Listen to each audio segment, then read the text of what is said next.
I know you have not heard this before, but the way I was raised, this was a common idea and commonly said, which is Jesus is either the Son of God or a crazy lunatic, and there is no other option. He did not give us the option to just think he's a great moral teacher. Yeah. And that is, I hate this. This is total nonsense. We absolutely can believe, okay, first of all, there is debate if Jesus himself claimed to be God. Just set that aside. Sure, Jesus was screaming from the rooftops, I am God in man. Let's just say he was absolutely proclaiming it. That is why he says he's either a lunatic or the Son of God, is because if he's lying about that, he's a lunatic claiming to be God. Granted, there was a heck of a lot of other lunatics that the Romans were quite used to crucifying for making that claim. What's one more?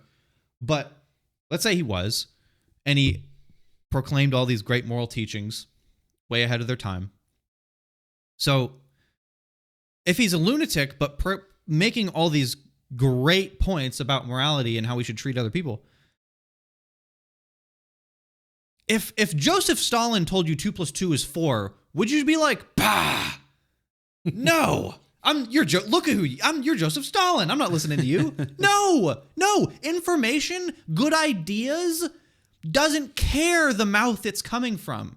You can be a lunatic and have amazing ideas.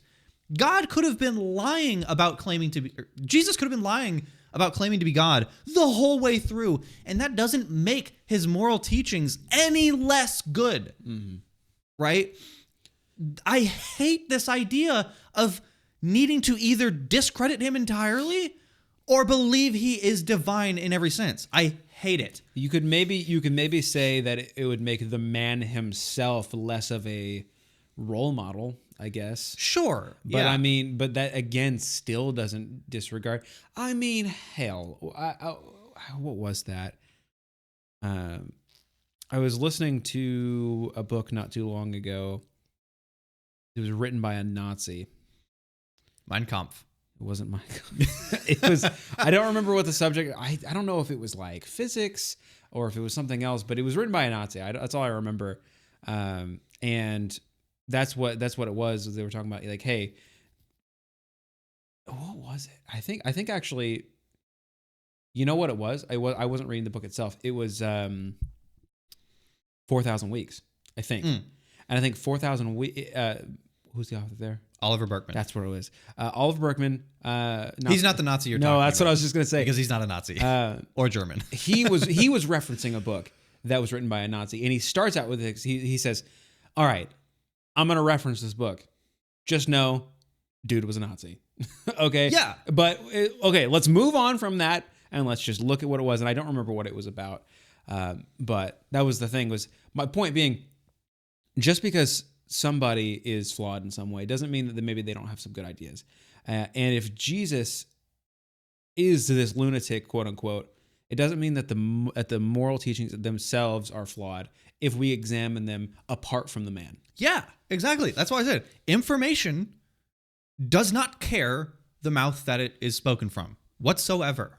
You can have the most awful, horrible, terrible, unimaginably bad human being in front of you telling you things, and they can be the brightest ideas you've ever heard in your life. Okay, that